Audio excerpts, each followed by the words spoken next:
Everybody knows things are bad. Oh, I'd give anything to get out of Warzone. Turn off your television sets. Turn them off now.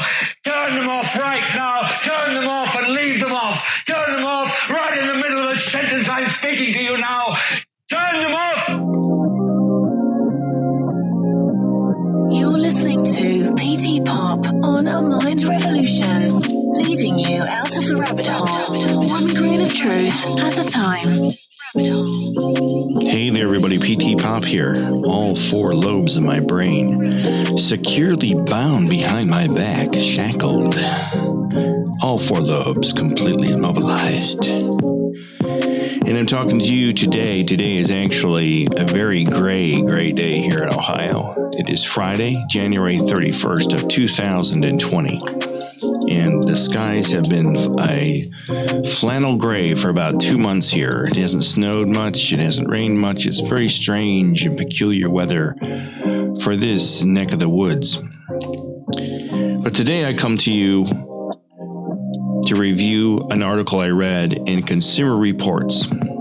It's written by Kevin Doyle, and it was published on December 2nd of 2019, just a few short weeks ago. The article is called "Got Bad Customer Service? How to Complain Well and Get Results." And this kind of ties into the call center topic that I've been harping on for the last couple of years here on YouTube. And my podcast is called PT Pop, A Mind Revolution. That's the screen you're seeing right here. If you're into listening to my podcast, I love it. I have so much fun with it. I've got maybe 20 episodes up there now. And I am on Buzzsprout. I'm on Apple Podcasts. I'm on Spotify. I'm on Google Podcasts, Stitcher, iHeartRadio, TuneIn, Alexa, and I'm also on Overcast, Pocket Cast, Castro, Castbox, Podchaser. So what I think about these podcasts is so cool is you can listen to these podcasts anytime. You can put the headphones on and listen to when you're going to sleep from your smartphone. You can broadcast them via Bluetooth in your car when you're driving to work. You can listen to them at night while your wife is watching some horrible reality TV show like New Jersey Housewives. Just plug in the headphones and turn on a podcast, listen to my podcast. You can listen to it anytime, day or night. It's all pre-recorded. I've got great sound, great production quality, and I think you'll really love it. And in my podcast, I discuss a couple of different topics, but mostly I don't discuss really call center things yet. But what I'm discussing in my podcast is how they control you. And I talk about how they, and I leave it up to you to determine who they is, how they use different techniques to change your behavior. There's behavior modification techniques that are used against you every day in this country and around the world to get you to buy products, to get you to think a certain way, to buy into agendas, to vote for certain political candidates.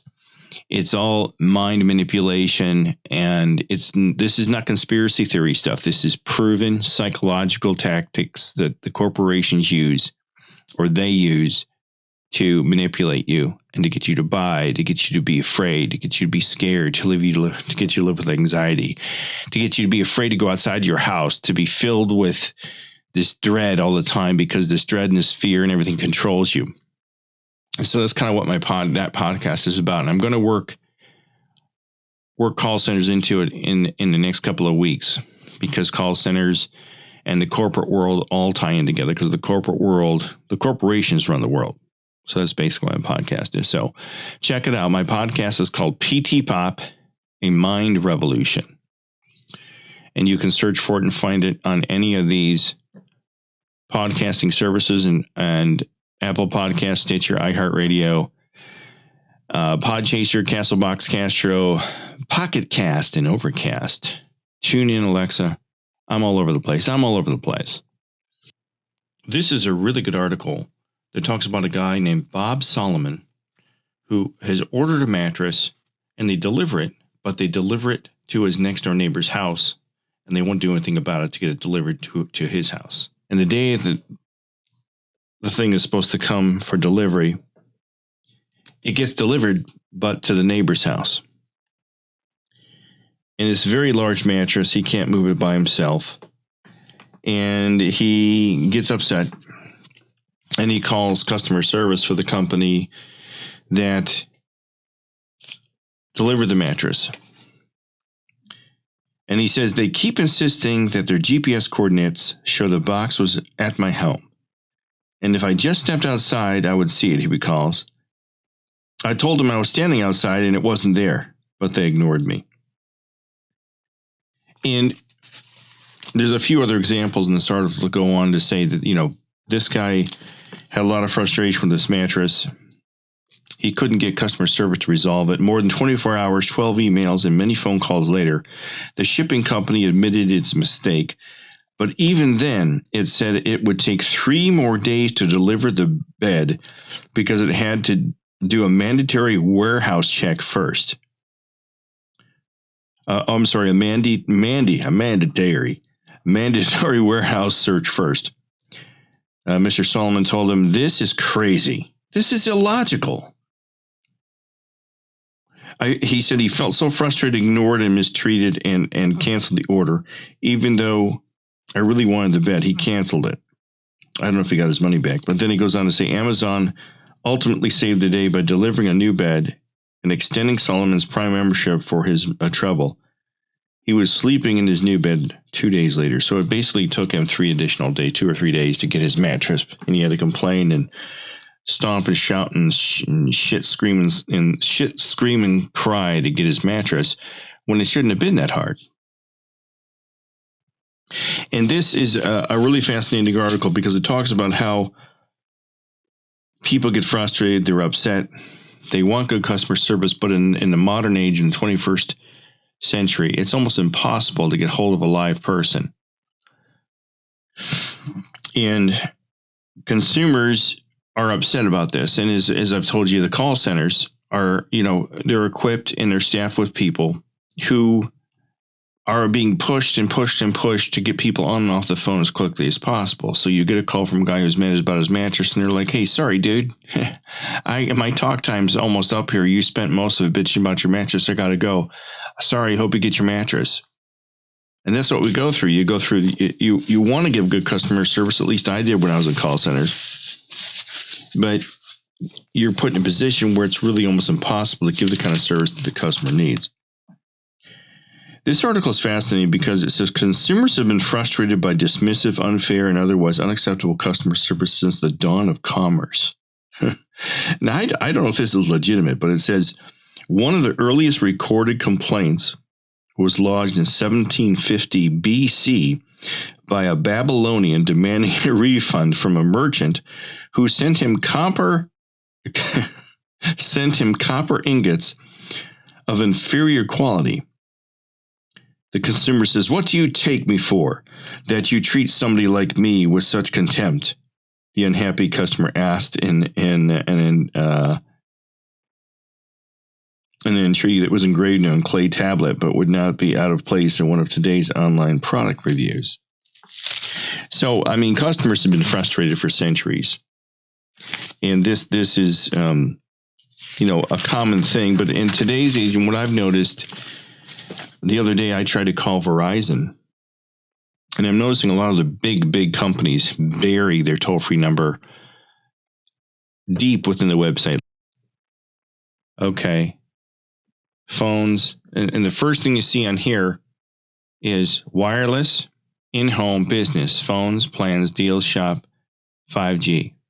There's nothing on here about customer service. Then they've got the graphics for the new Motorola Razr.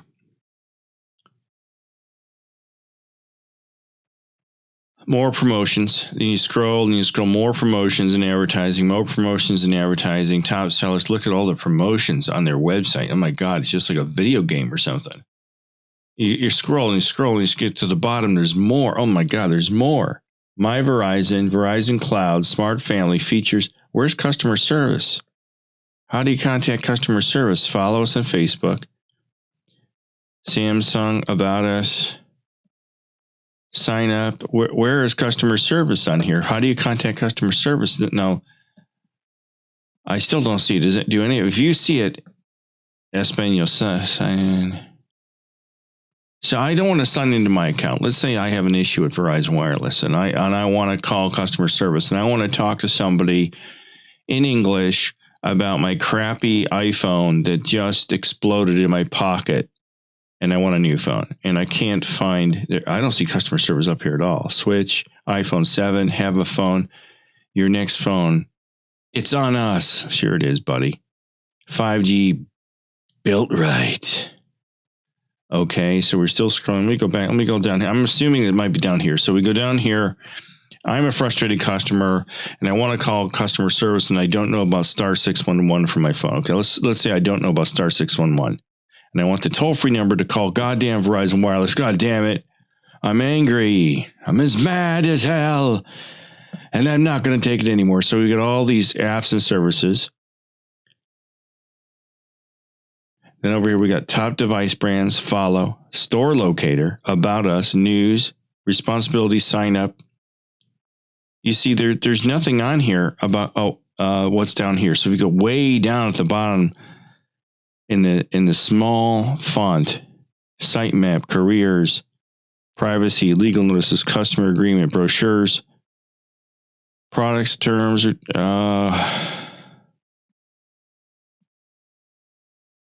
my point to this is, if you're an upset customer, let's say you're a new customer,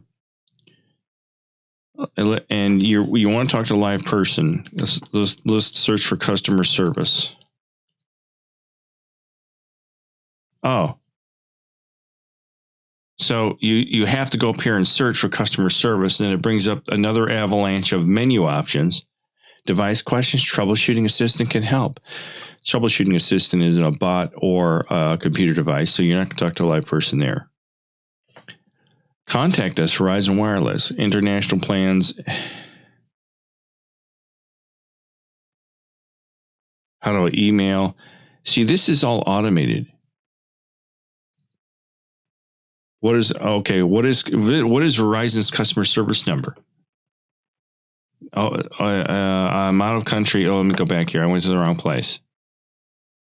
I'm out of the country, so I can't simply dial star 611. What is the phone number? Thanks. Okay, so this would tell someone like myself who didn't know about star 611 indirectly what star 611 is. But let's say it's my father-in-law who's 78 years old, he doesn't have Verizon, but let's say he doesn't know about star 611. He's going to read that and go, what does this mean? Somebody older than me has no idea what the little star thingy is and the 611. What does that mean? So again, they're trying to disguise it. And still you have to click. And click down and down. Oh, you finally get down here. You have to go down to like 3 or 4 pages and find out, well, in the U.S. it's 1-800-711-8300. Traveling outside the U.S. it's 908. But my point is that customer service now, to talk to a live person, is becoming harder and harder and harder to do. And the big companies like Verizon and Verizon Wireless are burying the toll-free number deep within their website. They're not publishing it anymore. If you go to Google,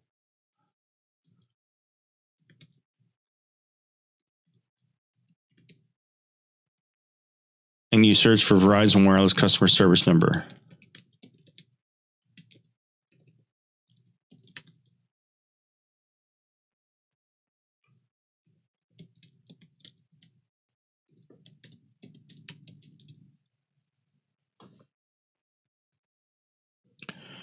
now, I don't know about you guys, but isn't that a different number than what they told us it was on the other page?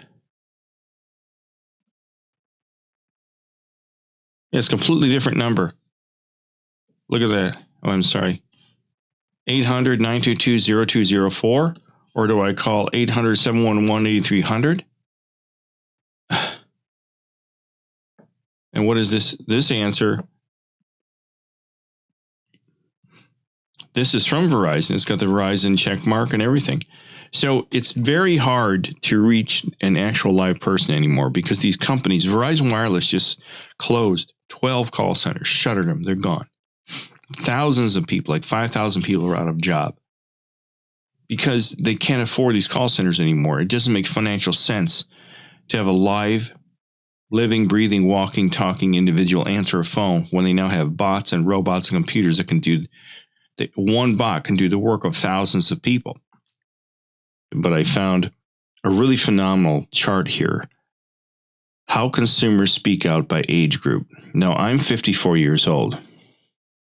So I'm 34 to 54 right in here. Now, I grew up that if you had a problem, you picked up the phone. In the old days, it was a rotary phone. And you dialed the number. And you got a live person on the phone almost right away. And they say, hey, I'm sorry, sir. We'll be there to rub your conkles in 10 minutes. And you'd be like, oh, great. I need someone to rub my conkles because the other guy didn't show up to rub my conkles. And it would be that simple. But as companies got bigger and as technology advanced, the ability to reach a competent, well-spoken, intelligent individual began to decrease. So ages 35 to 54, look, most people in my age group between 35 to 55 like to call on the phone. But the younger people, I don't know what generation you're, Gen X or Y or Z or B or Q, X, whatever the heck we all are. I think I'm a post-baby boomer in my age range or something like that. But under 25 years of age, most youngins contact social media, whereas people my age, only 0.8% contact social media. And then, the numbers, it's funny how the numbers gradually go down as the ages go up. Mobile application, under 25 years, 27%, my age, 5.8%. Instant messaging, under 25 years, 18%, my age, 35 to 54, 5.4%. Telephone, under 25 years of age, 10.3%. Look at this. This is a 20%, 22% drop. Social media to telephone. And this is a 50% increase to my age. So all of us old farts, we like to pick up the phone. Hey, buddy, what the heck did you do to my mattress? It's stained and it was delivered to the next door neighbor's house. Email, it drops. I hate email. I think the youngins and people my age, we go to email because my age, when I was in the corporate world, email was brand new. It was a newfangled tool and we would all email each other. It was great because you didn't have to get up from your desk and walk across the office or walk to another part of the building to talk to someone. Let me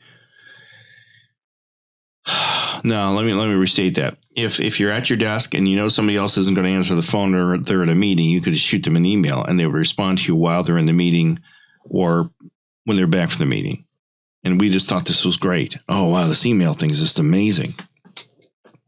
I had a friend that worked at Progressive Insurance, and he thought email was fun until a friend of his sent him a video with a girl pushing a pop can out of her hoo-ha, and everybody on the distribution list walked out the door. And he had a 6-month-old baby at home, and he had no job or health insurance. It was fun for him. And somehow, this guy got hired by Progressive Insurance again like 20 years later. Don't know how he swung that one, but he did it. Virtual assistant, that's slow across the board. But if you look at the younger crowd, 25 years and under, most people just go right up to Facebook. They go to Twitter, and they talk to people in the companies. People my age, 90% of us will just pick up the phone and lose lose our remaining hair follicles in the process because you very rarely can get a hold of somebody. But this article basically, in a nutshell, it's talking about the frustration of customer service, and in the modern era, people are going more to social media to get their problems resolved and spending less time on the telephone. And this is really fascinating to me because if you notice, more and more people of the younger generation don't really talk to each other. This isn't to put anybody down. This is basically true. They got their nose and their face stuck to the glowing icon in their hand, a little smartphone. Well, basically, what this article states, and I think I originally read the article in the Consumer Reports magazine that I get mailed to my house.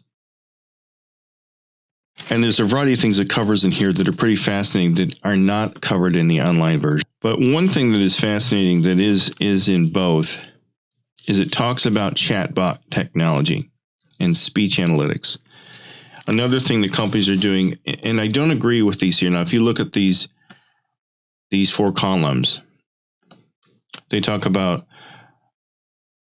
well, the two most important ones are chatbot technology and speech analytics. And chatbot technology is a type of AI that simulates human conversation. Most customer service chatbots respond to written communication such as social media, messaging, and customer service, instant messaging built into a company's website. The technology is also being used more frequently for telephone interactions such as refill prescriptions. Then they say, why are companies using it? And here they give a politically correct answer, and both Consumer Reports take on it and I guess a general corporate view on it. Why companies use it is to increase efficiencies. Now, that is just gobbledygook. That's BS to say to save them money. Because for every bot that answers your call, that's taking the place of somebody's job. And, it's hard for me to say I'm against it or for it, because sometimes I call and I get a bot. I know I've got a bot and I just want to get off the phone and get my answer. And I'm on and off the phone in 2 minutes. But here it says why companies use it is to improve the speed of customer service, which I agree with that. Chatbots enable companies to respond to basic questions almost instantly and resolve simple issues quickly. They can also direct more complicated problems to agents and best. But really, both of these, speech analytics is technology that listens to the customer service calls to identify trending topics, gauge the emotional state of the customers, the emotional state of customers, coach agents on how to talk with them and identify knowledge gaps. So they're listening to behavior. There's one thing on here. I don't know if it's the behavioral pairing. This one is where the system listens to you and pairs you with the representative they think is most able to take care of your concern, which is spooky, because if you call in and you're angry, it's probably going to put you with a customer service rep that they know handles angry customers well and is very laid back and is going to diffuse the situation. The whole article basically comes down to this. It comes down to, in the modern age, how are people contacting customer service? They break it up by age group, and it comes out that after you go through all the menu trees and the auto attendants and the bots when you call on the telephone, and you've exhausted all those things, people have discovered that if you go to Facebook and contact that company, and then you either make a comment on a live public post, or you contact them directly, they'll respond to you quicker through social media than they will on the telephone, and you'll get more accurate, prompt answers and more efficient and polite communication. Everybody now, all corporations are gravitating towards social media. So if you have an urgent need, register a concern, you go to social media, you go to Twitter and talk to them, and they'll respond. I've had people respond to me on Instagram, Twitter, and Facebook. And it's been phenomenal. Now here's an example in the article it's not listed in this article on here, but in the printed article in the magazine. There's a guy who went to Hertz, rent a car, and they didn't have the car he wanted. He called Hertz customer service and spoke to an agent who said the company would get back to him within days. Not satisfied with that response, Borden tweeted a message to Hertz social media team. So he tweeted the Hertz social media team. It responded immediately, not in days, but immediately, and referred him to another department, which ultimately refunded the amount he requested and awarded him enough points for a complimentary rental. The Hertz spokesman that Consumer Reports spoke to said that all of the company's customer service agents in their call centers, that is, are empowered to resolve any issue a customer may face. But the thing that Mr. Corporate Hertz doesn't know is that they don't train their employees well enough and put them under too much pressure. And most of them panic on their feet and say, well, we'll just get back to you. I got to go on to the next call. Basically, if you're a frustrated customer and you're looking for a quick answer to something that's really bugging you, and you need to talk to a live person, there's not a really good chance you're going to be able to get to a live person these days. You can, but you've got to sit and on hold for forever. 45 minutes, you've got to sit through menu trees and Autobots and auto attendants. Why not just go to if you go to rate to social media. So if you go into Facebook and you type in Verizon Wireless, there's Verizon Wireless customer service comes up as one of the first and most popular searches on Facebook. And then you click on that and you get a bunch of bullshit. You get Verizon Wireless fan page, Verizon Wireless customer service. Okay. Click on that. And then it gives you their toll-free number, another toll-free number, other than the 800-922-0204. Now it says to call 888-323-0333 to get instant help by experts, 24 hours, 7 days a week. And I can see the downfall with this is because what's going to happen is people are figuring this out. And they're going to Facebook and they're going to Twitter and they're going to Instagram. They're writing to Verizon and they're writing to Hertz and they're writing to Best Western Hotels or whatever it happens to be. And now these sites are getting deluged with hundreds and thousands and millions of requests for immediate responses. This is what I clicked on this one. Clicked on Verizon. It's got the blue check mark, which means that they are a verified account of Verizon's. They are legitimate. These other ones aren't. They're groups. So you wouldn't want to go to the groups. You go over here to Verizon. It's got the blue check mark, which verifies them as a legitimate corporation has opened up this account. You click on it, and you can send them a message right from here saying, "Hey, what the hell? I think this incorporates both landline and wireless because there's Verizon, the landline company that handles like fiber and analog telephones and telephone transmission and data circuits, and there's wireless that handles cell phones. When I worked there were two separate entities under one umbrella. So you go here and you click on this and you say send message. This is my correspondence that I got right away from somebody when I asked them. I said I'm a former employee. See, this is the problem I had with Verizon. I was trying to find a way to verify my employment because I have a list of phone numbers that are now disconnected or outdated, and they don't ring to where they used to ring, or my call center is closed. So I said, I'm a former Verizon Wireless employee. What is the number for HR to verify my employment? Thanks. And I got this almost instantaneously. I did this at 9 o'clock at night on January 18th of this year. Allegedly, it's a live person. Even leaves her employer code and her name. And that's awesome. I got a swift answer. Got it right away. I got it within 40 minutes, I think. So the bottom line to this video today is call centers are a thing of the past. They're going to be gradually faded out, especially with the bigger corporations. They have the bigger budgets and more money to work with. They're going to be able to phase out live people, replace them with bots and auto attendants. They've even got virtual attendants now that sound human with voice inflection and all that stuff. And they're going to be gravitating towards that because the robots can do the work of 1,000 people. And the robots don't have to be paid. They pay the software company to create the software, one-time fee, and within a year they've paid off their initial investment, and they go on and they don't have to pay the bot health insurance. They don't have to pay it overtime. They don't have to worry about it calling in sick or snow days or the wife getting pregnant and having a baby. They don't have to worry about any of that stuff. A bot is a bot, and it will replace you quick. And if you want to talk to a live person, you're not going to really get much luck with that.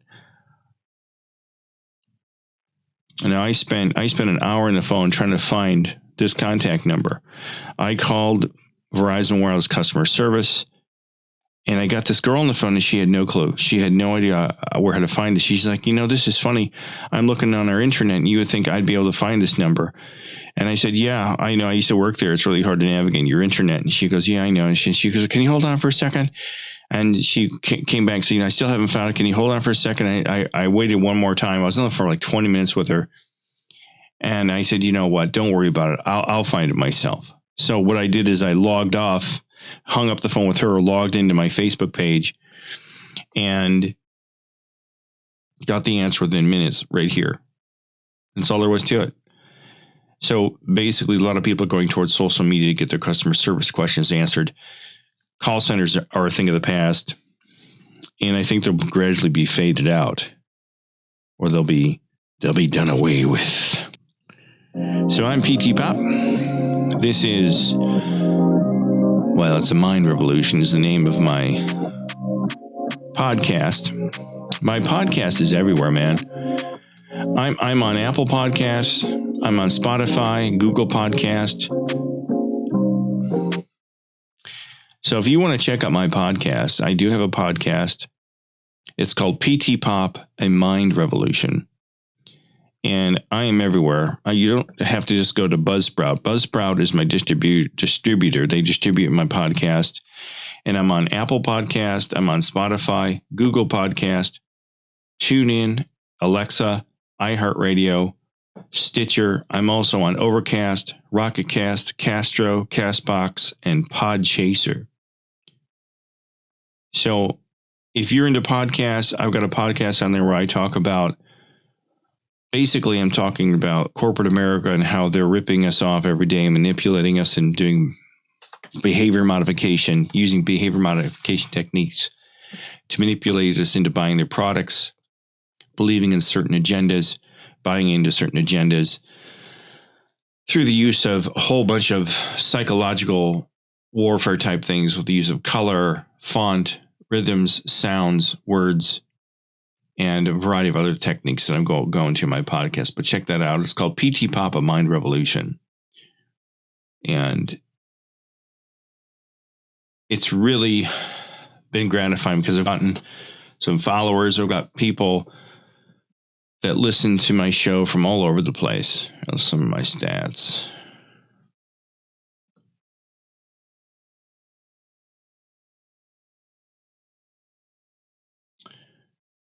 I've got listeners in North America, Europe, Oceania. This is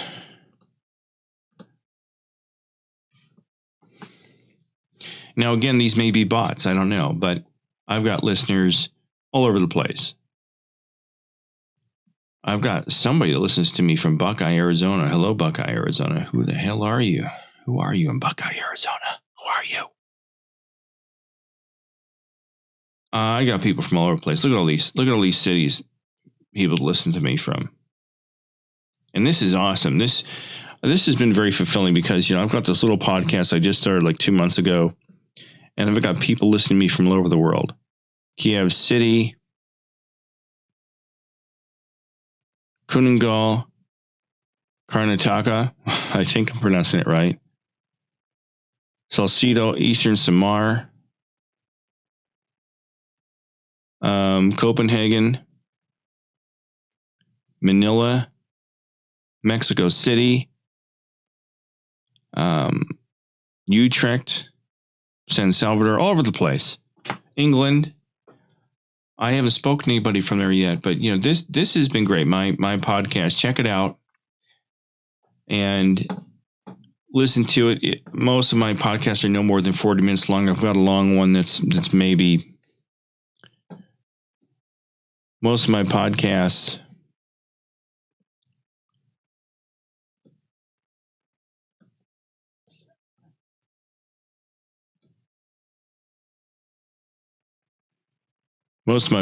are no more than 40 minutes long. I've got one that's like an hour and 20 minutes long, but I kind of rambled on there. But I'm really excited about it. So there you have it.